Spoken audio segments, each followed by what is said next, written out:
This is Prague by the numbers. Famous as the city of 100 spires, though most counts put it at well over 500, city of thousands of years of history, city of hundreds of years of architecture, city straddling two sides of the Vltava River, city that is the setting for over 80 movies such as Amadeus, Mission Impossible, Spider-Man Far From Home, The Bourne Identity, and Casino Royale. That one's for Deanna. She knows why. As we make our way, listen for the numbers our guests relate. They tell a story all their own. And our four travelers, Lillian, Larry, Jan, and Rob, have just 2 days and 3 nights to explore as much as they can and less than 25 minutes to tell us all about it. So let's get started.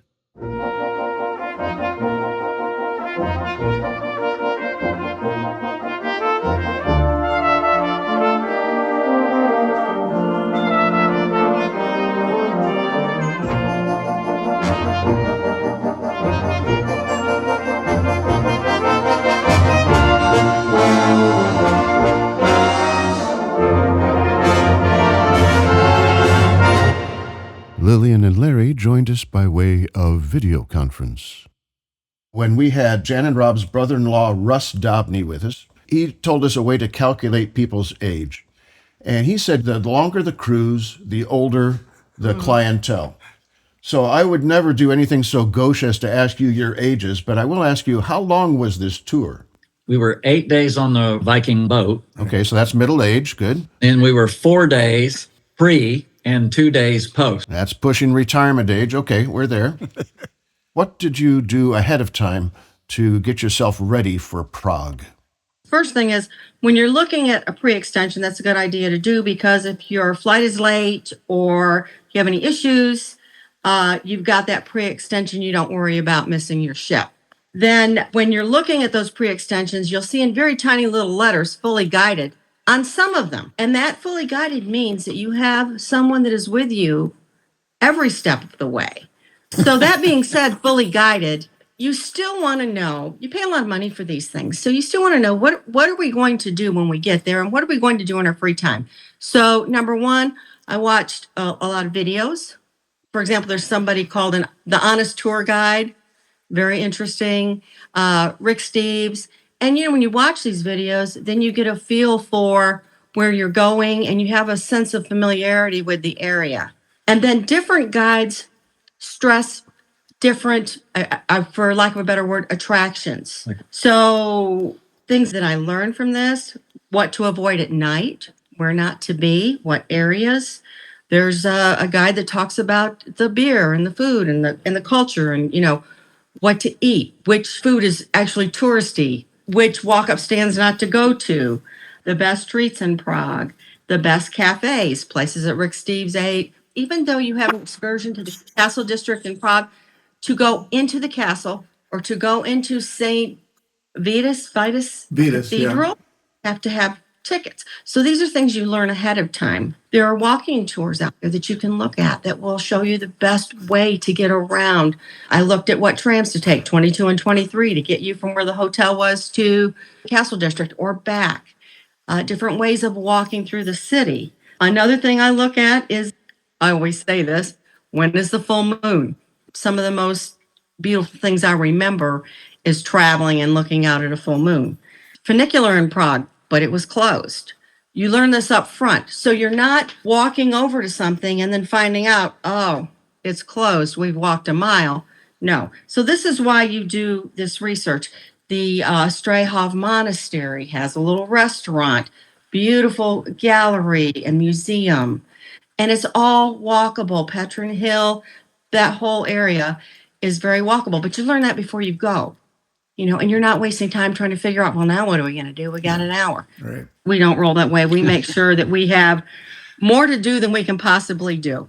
You approach it like, well, this is the only time we're going to be here. Like it's a one-time deal, and we want to do as much as we can, see as many of the sites as possible.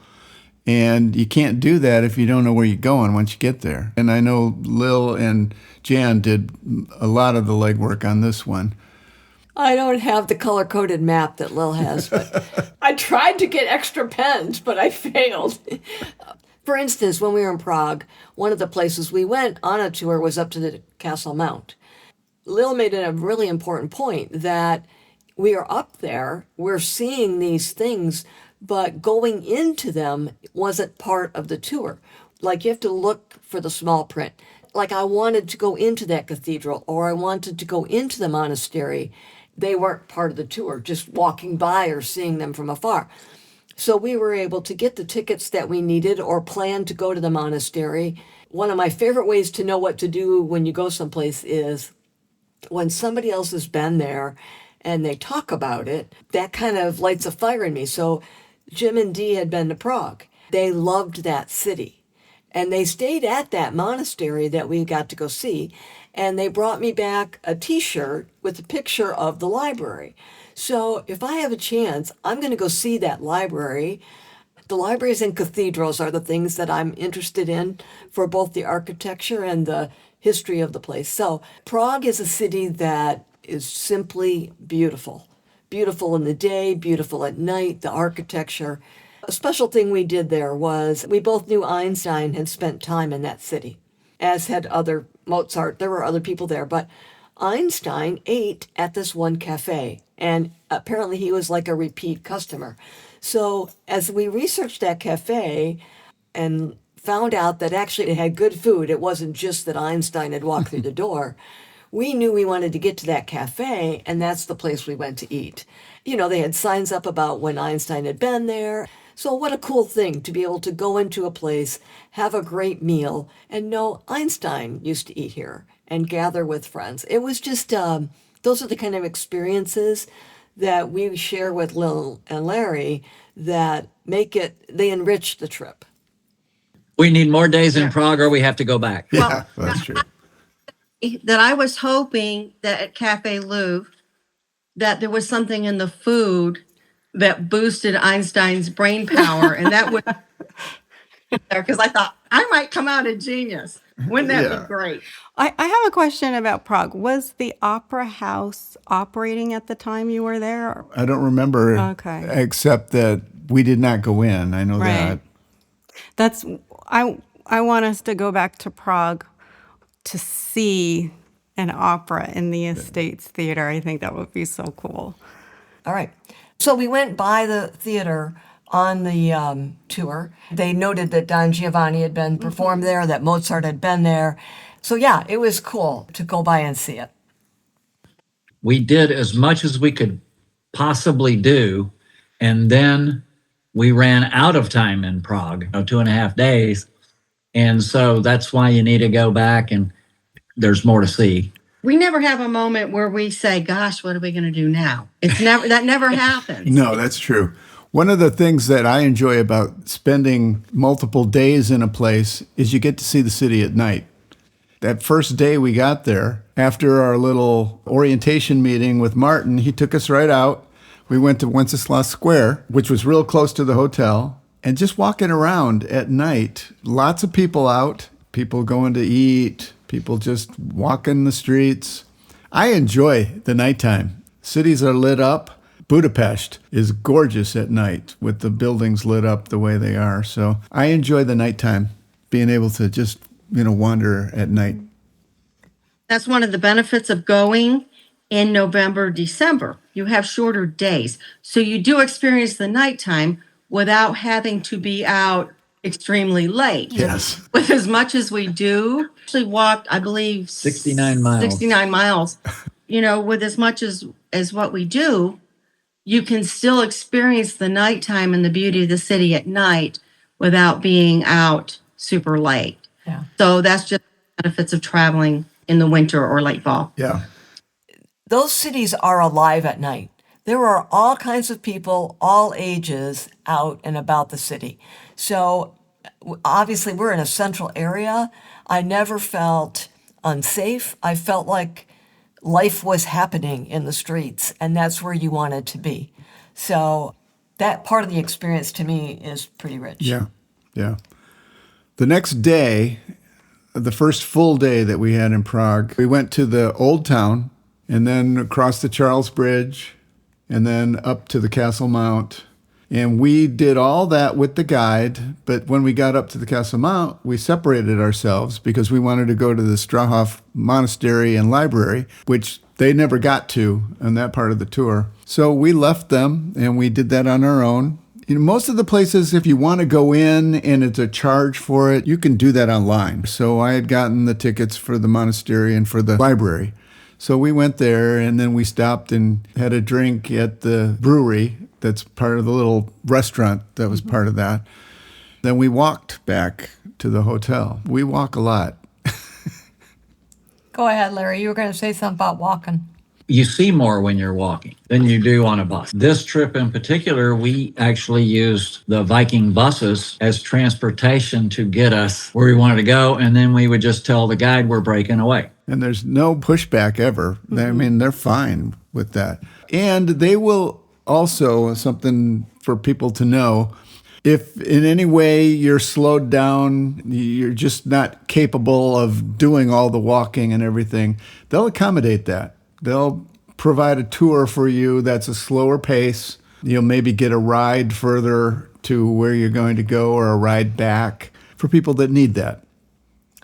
The four of you, do you have an image that says, this is what I'll always remember about Prague? Not photographs you've taken so much, but just experience, place, time of day, full moon.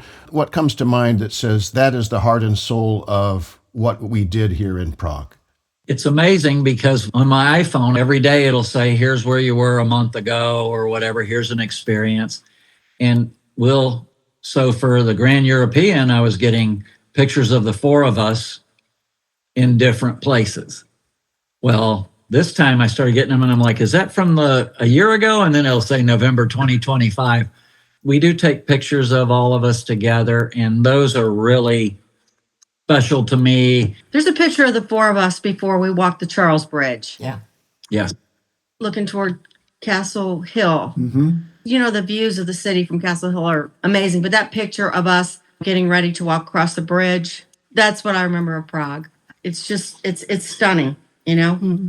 It was the place. It is the Charles Bridge. And it is that we did it with them. We could stand on that castle mountain and look at the city by ourselves, but the experience of Prague was about the people we were with. I love that picture of the four of us, the image that'll probably stay with me. That and the Kafka turning head will stay with me. Yeah. That view from when we started down the steps, Yeah. from up at the Castle Hill area, and you can see the entire, and every turn, it's a different look of the city. Mm-hmm. I mean, it's just beautiful, magnificent. You know, so one of the things we did was we went to see the astronomical clock. That is a tourist attraction that is fascinating. There's nothing you can't determine from looking at that clock if you know how to look at it, which is beyond my knowledge.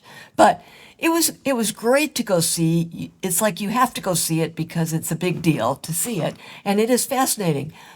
But that's not the image that'll stay with me from the city. That's just something we got to do, and it was fascinating. It's going to be those views like we had, you know, that first day that are kind of locked in my head. For me, I think the walks at night on Wenceslas Square, just up and down that. I mean, it's weird. It's not a square.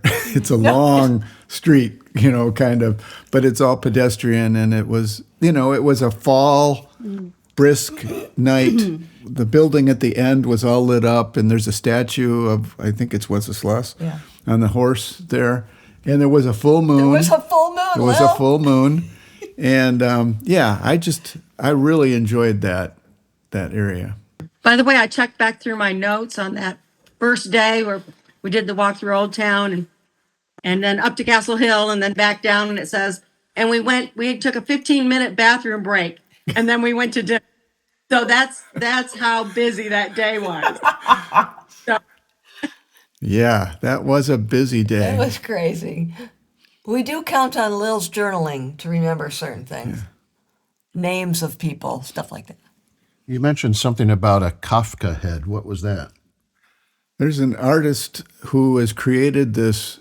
First of all, Kafka is a big deal in the Czech Republic, in Prague in particular. There are a couple of different statues of him that we saw, but this is a head that's made of, how do you describe it? It's layered Sections like sections, and each section rotates individually.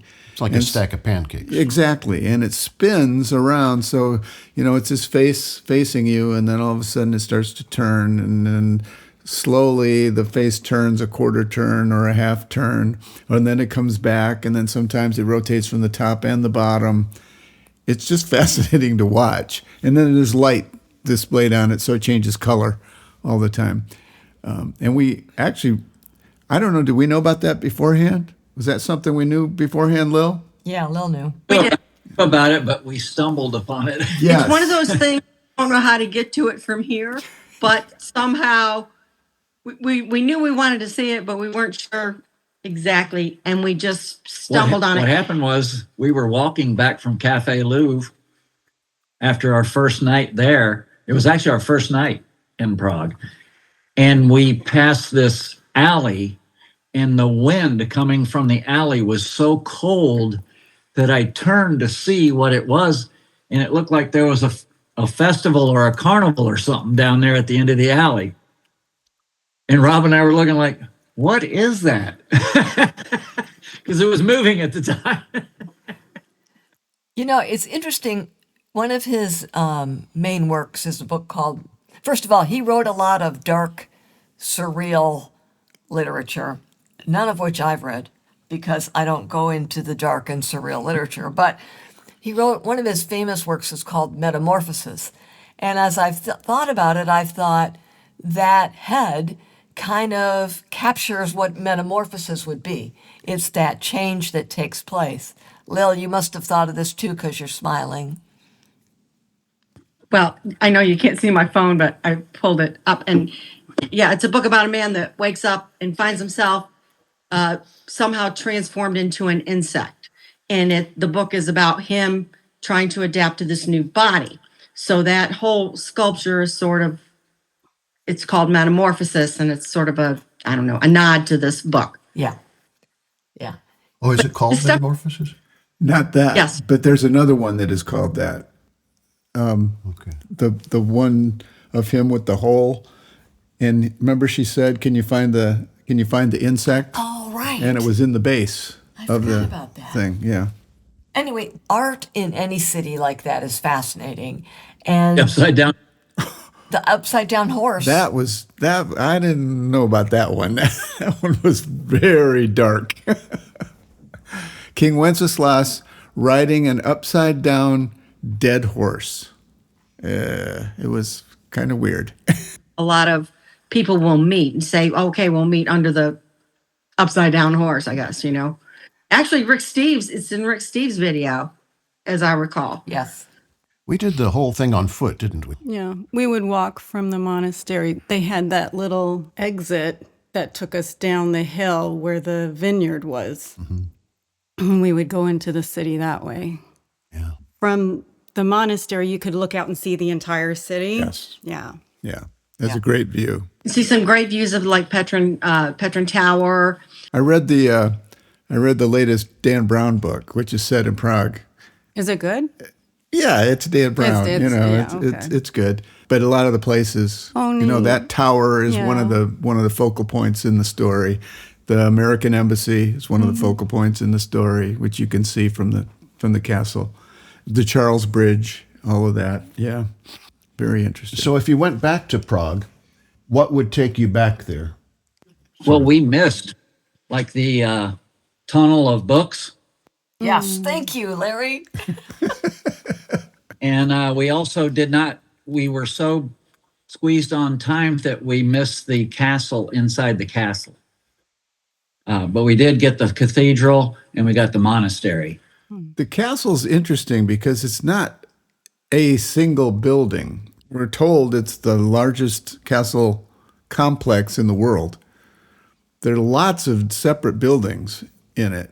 We didn't get to go in the one where they did the jousting, indoor jousting with the horses. There was a great big building up there, beautiful, gorgeous building that was a Starbucks. Yeah, I could. It was it's like so out of place, but it's there it was. In the Old Town Square, there were a lot of other things we could have done. We saw the clock, but we didn't go in St. Nicholas Church. We didn't go. There was another church. The Tin Tine or whatever it is. We didn't go in there, which I'd like to do. And there was another building about Einstein. There was another, it was that, I don't know what it was. There was a cafe on the first floor, but it was that white building with the black trim. That was an Einstein site too. You said something about a tunnel of books or something like that?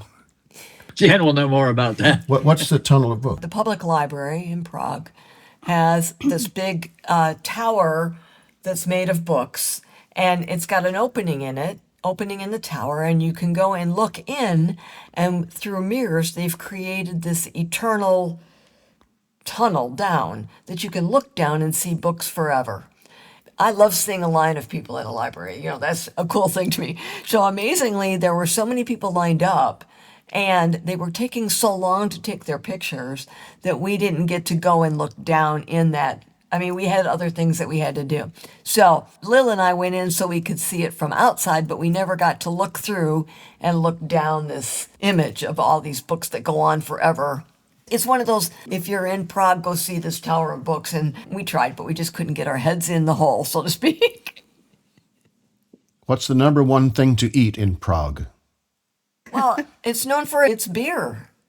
Yeah, well, it's beer, yes. You can see American food in every major city. We didn't waste any time with that. We went toward the things we knew were local to that area, food from that area, which is why, truth be told, you do try the beer in Prague because that's what they do.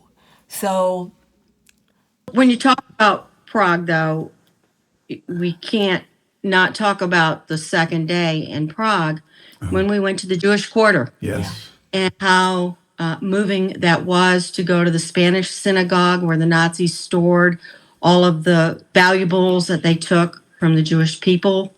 The old new synagogue or new old synagogue where there's 77,000 names etched on the walls. The old new synagogue was the one where they've been worshiping for 700 years. the Pinkas The synagogue. Pinkas synagogue is where the names were on the wall. Yeah.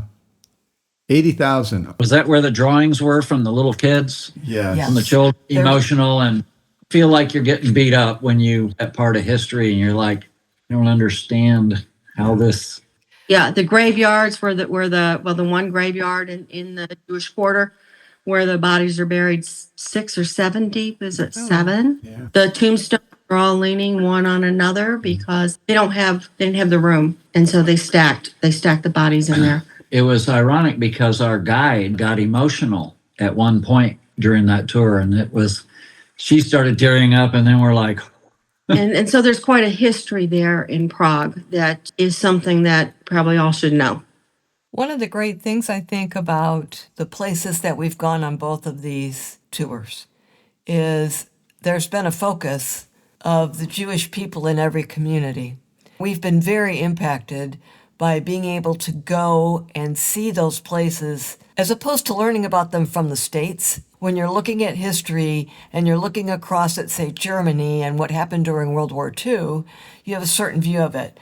There's a different view when you're walking the streets of where people lived and you recognize how many people, like the walls that Lil was talking about with all the names, and you stand there and you look at these almost 80,000 names of people from the Czech Republic who were killed during World War II.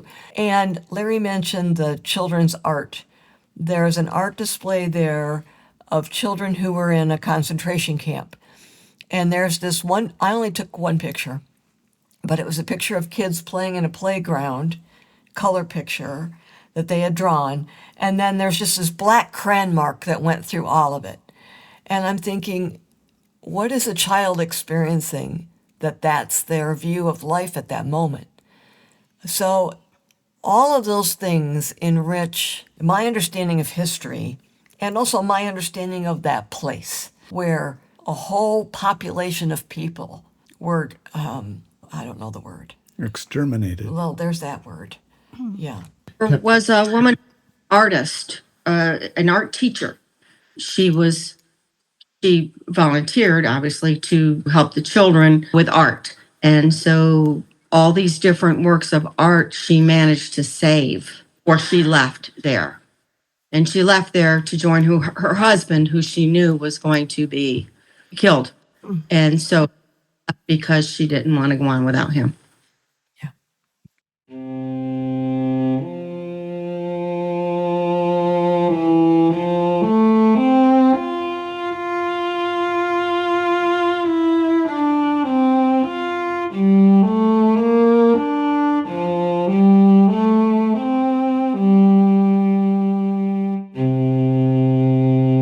We heard Lillian mention an art teacher. Her name was Friedl Dicker-Brandeis. She'd like to be called Friedl. It is a name well worth noting. Friedl helped organize clandestine art classes for the children of the ghetto at Terezin, using art supplies she smuggled in.